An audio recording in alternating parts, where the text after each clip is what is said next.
Ustadz, pertanyaannya kalau Allah itu mengatur kehidupan kita detail, Allah itu betul-betul sempurna pedulinya kepada setiap makhluknya dan tidak ada yang terlewatkan. Sampai Nabi Yunus di dalam perutnya ikan paus pun tidak terlewatkan dari perhatian dan cara Allah merawat Nabi Yunus di dalam 3 lapisan kegelapan.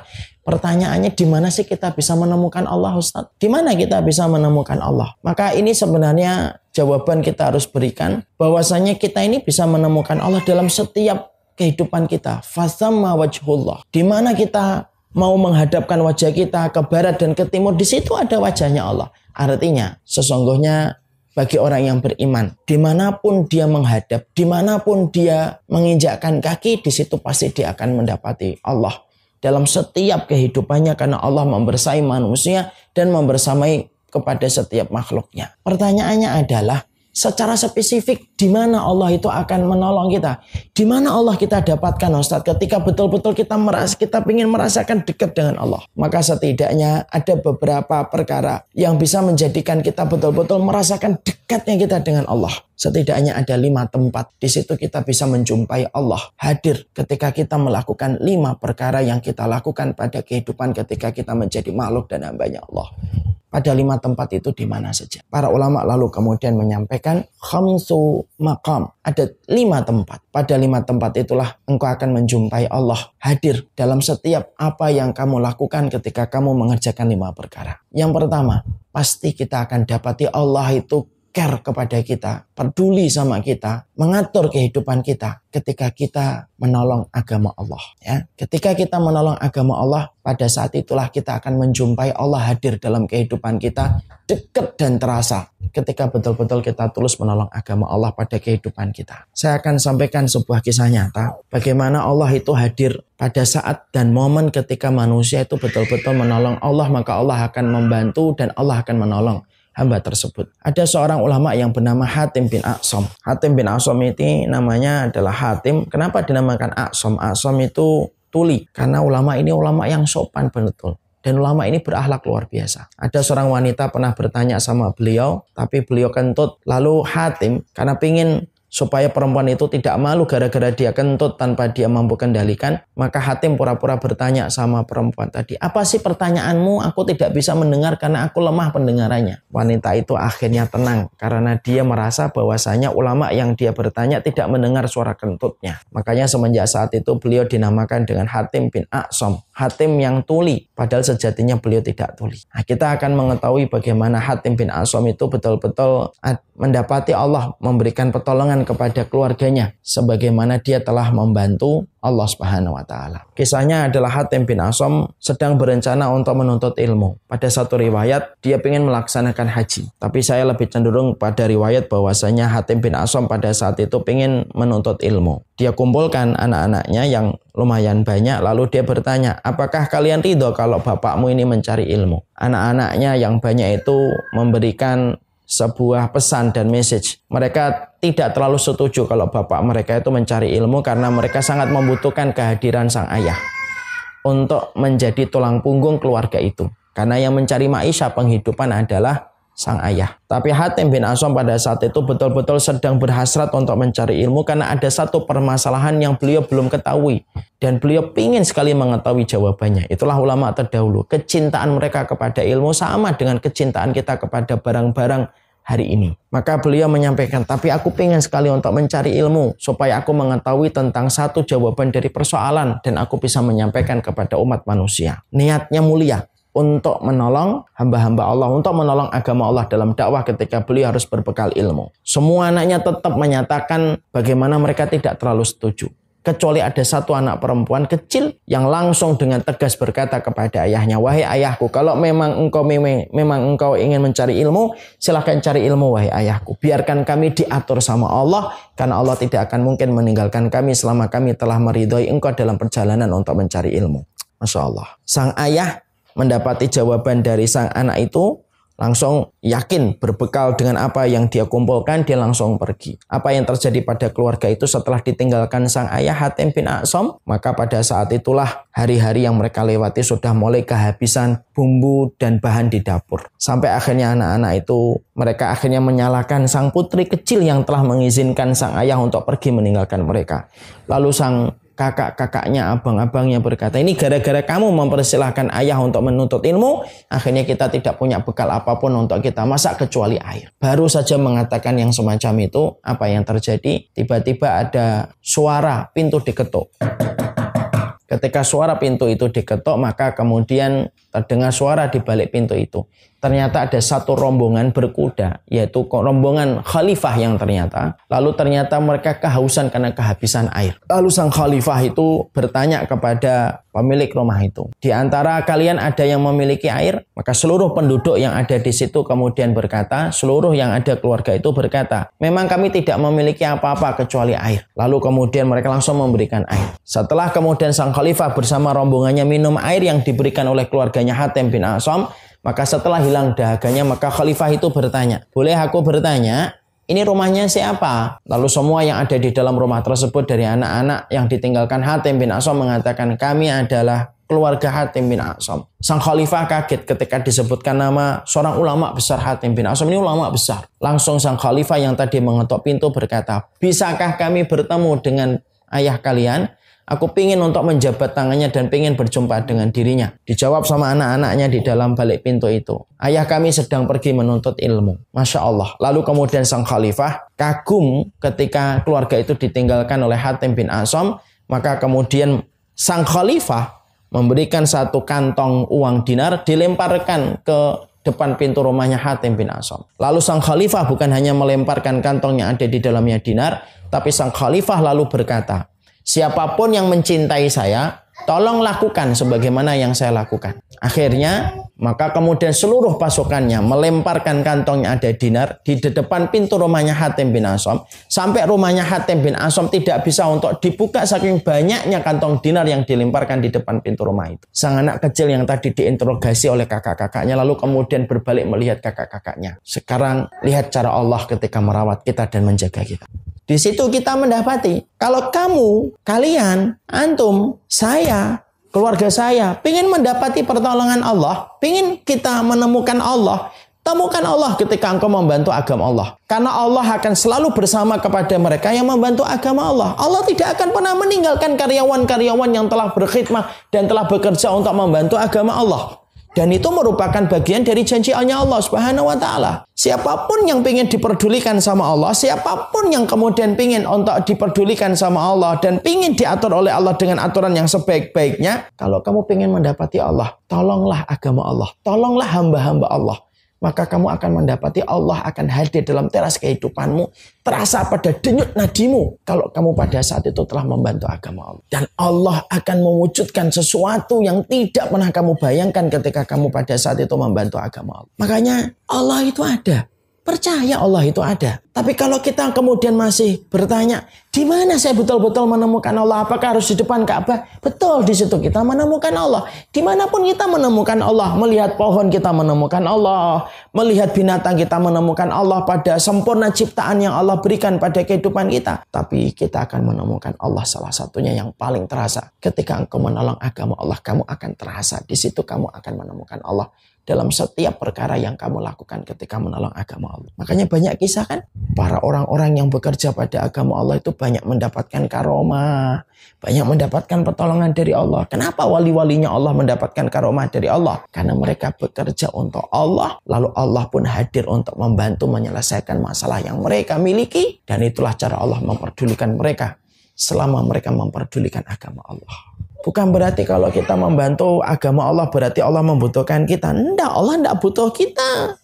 Jadi jangan pernah ada yang memiliki anggapan keliru. Mengatakan Allah itu enggak usah ditolong. Lo yang nyuruh untuk kemudian menolong agama Allah itu Allah. Bukan karena Allah lemah. Tapi yang menyuruh supaya kemudian kita itu ditolong oleh Allah. Ya, yang menyuruh kita untuk supaya kita menolong agama Allah. Itu Allah. Kenapa Allah menyuruh kita untuk menolong agama Allah? Simple, sederhana. Allah menyuruh kita untuk menolong agama Allah supaya Allah memiliki alasan untuk menolong kamu. Padahal agama Allah ini pun kalaupun kita tidak menolongnya, kita absen dari perjuangan, itu pun tidak akan pernah memberikan apapun dalam kehidupan kita. Maka inilah yang menjadikan kita akhirnya memahami. Kita itu akan mendapati Allah ketika Allah itu kita tolong agamanya. Siapapun yang menolong agama Allah, maka dia akan menjumpai Allah pada kehidupan ketika menolong agama Allah. Itu yang pertama. Yang kedua, orang yang berzikir kepada Allah dan mengingat Allah, itu akan menemukan Allah. Makanya orang yang berzikir kepada Allah tidak akan pernah sama dengan orang yang tidak berzikir. Nih, ada salah satu zikir yang beberapa hari ini sering saya terangkan di banyak kesempatan. Ada seorang sahabat digigit kalajengking, lalu kemudian pada pagi harinya lapor kepada Rasulullah. Ketika lapor kepada Rasulullah dia digigit kalajengking, maka pada saat itu Rasulullah SAW kemudian berkata kepadanya, coba kamu mengucapkan dzikir dan doa a'udzu bikalimatillahi tammah min syarri ma khalaq. Kalaulah kamu itu mengucapkan dzikir, aku berlindung dengan kalimat Allah yang sempurna dari semua keburukan makhluk yang Allah ciptakan, pasti kalajengking itu tidak akan menggigitmu. Di situ kita menjumpai perkataan Imam Nawawi di dalam Riyadhus Shalihin. Orang yang mengingat Allah dan berzikir mengingat Allah, maka Allah itu akan membantunya. Allah akan hadir kepada mereka yang senantiasa berzikir kepadanya. Makanya dalam bahasa bercandaan, sering nggak kita mendengar orang-orang ketika di tempat-tempat gitu, di tempat-tempat mungkin terminal, stasiun gitu.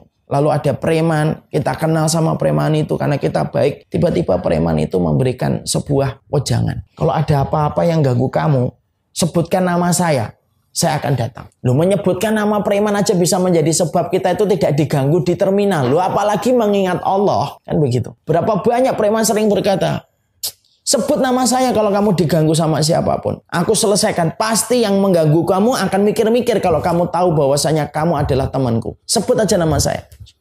Itu bahasa keseharian menjadi sebuah analogi sederhana. Orang yang berzikir kepada Allah itu tidak akan pernah dilupakan oleh Allah. Allah hadir bersama dengan mereka yang senantiasa berzikir. Makanya sebabnya Allah ketika menolong Nabi Yunus itu karena Nabi Yunus itu berzikir kepada Allah. Falaula annahu kana minal musabbihin lalabisa fi batnihi ila yaumi yub'atsun.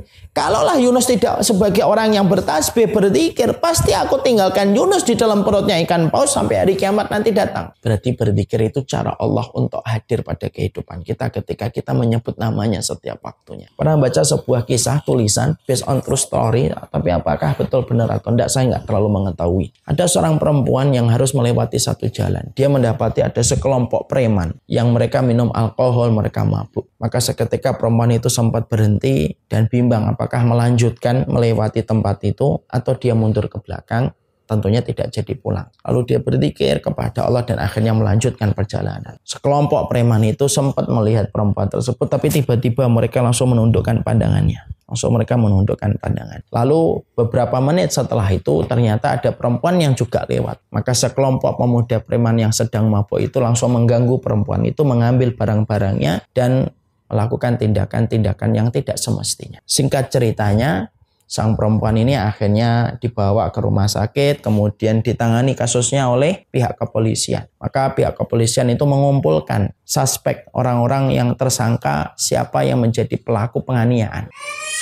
Ketika mereka sedang mengumpulkan siapa yang menjadi pelaku penganiayaan, mereka menangkap beberapa informasi nama. Tapi mereka kebingungan untuk kemudian mendatangkan saksi siapa saja yang berkumpul di tempat itu. Lalu perempuan yang teraniaya ini berkata, ada perempuan yang lewat sebelum saya. Mungkin dia mengenal satu persatu. Maka perempuan itu akhirnya dipanggil, dicari polisi ketemu lewat CCTV dan akhirnya dijadikan saksi. Lalu kemudian diperlihatkan foto satu persatu orang yang dicurigai dan satu persatu itu saksi perempuan tersebut akhirnya mengakui, ya ini dia sempat ini, dia ya yang ikut mabuk, dia sempat melihat saya juga, ya ini orang-orangnya.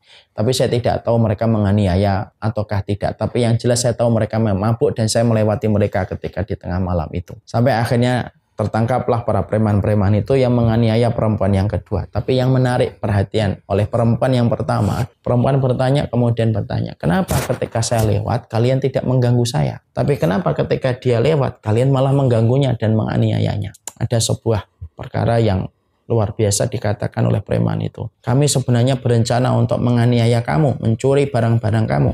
Tapi ketika kami akan melancarkan aksi kami melihat ada sesuatu yang besar di belakang kamu. Dan itulah yang menjadikan kami menundukkan pandangan karena kami ketakutan. Dan makhluk itu tidak kami jumpai ketika yang kedua lewat. Perempuan itu Masya Allah sampai tergetar dan dia berkata, tidak ada yang saya lakukan pada saat itu kecuali satu, saya berzikir kepada Allah. Orang yang berzikir kepada Allah ketika menyebut nama Allah, maka Allah yang akan hadir. Semua makhluk itu tidak ada daya dan upaya di hadapan Allah yang maha kuat ketika sudah dizikirkan oleh seorang manusia. Makanya para pemuda juara itu, kalau pengen bertanya, di mana saya akan menemukan betul-betul kehadiran Allah? Dalam zikirmu kamu akan menemukan Allah. Makanya pemuda tadi disengat kala jengking. Ketika disengat kala jengking, maka dia dikatakan oleh Rasulullah, coba kamu berzikir. A'udzu bikalimatillahi tammah min syarri ma khalaq, maka pastinya kala jengking itu tidak akan menggigitmu. Itu yang kedua. Yang ketiga, yaitu adalah ketika engkau menjaga Allah di waktu lapang, maka pasti Allah kita jumpai di waktu sempit. Rasulullah SAW mengatakan, ihfadillahi yahfadka. Ya, jagalah Allah, maka Allah akan menjagamu. Ta'aruf ilallahi firraha ya'rifka fisyiddah. Kenali Allah di waktu sempitmu, di waktu lapangmu, Allah itu akan mengenali kamu di waktu sempitmu. Makanya tolong diperlihatkan poinnya. Sesungguhnya orang yang mengenali Allah di waktu lapang, itu menjadi sebab Allah itu akan mengenali dia di waktu sempit. Kita akan dapati Allah itu kapan? Kalau kita mengenal Allah di waktu lapang. Orang yang mengenal Allah di waktu lapang, pasti Allah akan kenali dia di waktu sempit. Kenapa kadang-kadang kita merasa kok pas sempit gini, banyak ujian, banyak kesulitan, kok saya tidak merasakan Allah itu memperdulikan saya? Jangan begitu. Mungkin kita tidak peduli sama Allah di waktu lapang. Sehingga Allah pun kemudian tidak memberikan pertolongan kepada kita ketika kita tidak menghadirkan sebab pertolongan. Yaitu adalah kenalilah Allah di waktu lapang, maka Allah itu akan mengenali kamu di waktu sempit. Banyak manusia merintih kepada Allah di waktu sempit, tapi tidak pernah merintih kepada Allah di waktu lapang. Orang yang tidak pernah mampu merintih kepada Allah, mengadu kepada Allah di waktu lapangnya, maka dia tidak akan jumpai Allah. Itu akan membantu membackup masalah yang dia miliki ketika dia lupa kepada Allah di waktu lapangnya. Mengenal Allah di waktu lapang itu merupakan sebab kebaikan besar. Kita akan nyata merasakan kehadiran Allah, peduli tentang kita, mengatur semua kehidupan kita, tepat ketika kita mengenali Allah di waktu lapang. Allah yang akan hadir mengenali kita di waktu sempitnya. Allah akan mengenali kita di waktu sempit. Makanya kisah-kisah ulama-ulama dulu itu Masya Allah itu. Karena mereka ingat Allah di waktu lapangnya. Allah yang menolong mereka di waktu sempitnya. Dan itu merupakan garansi sempurna yang Allah berikan. Inilah yang ketiga. Ketika engkau menjaga Allah, engkau akan mendapati Allah di waktu sempit dan masalah yang sedang bertubi-tubi mendera hatimu dan masalahmu. Kemudian yang keempat, kapan kita akan mendapati Allah? Peduli sama kita, memperdulikan kita, memberikan kebaikan untuk kehidupan kita. Yaitu adalah ketika kita berprasangka yang baik kepada Allah. Makanya orang yang berprasangka baik kepada Allah, Rasulullah SAW mengabarkan Allahu inda dhonni abdihi. Allah itu berserta dengan prasangka hambanya. Makanya itulah yang menjadikan kita ketika mendapati Allah bersama dengan prasangka hambanya, maka itulah yang menjadikan Allah akan hadir bersama dengan kita kalau kita berprasangka yang baik. Dan kemudian yang terakhir, yang kelima, di mana kita akan menemukan Allah, di mana Allah itu akan peduli sama kita, di mana Allah itu akan mengatur kita, merawat kita dengan sempurna, yaitu adalah di dalam takwamu kepadanya. Orang yang bertakwa kepada Allah, maka Allah yang akan hadir menyelesaikan semua masalah pada kehidupan.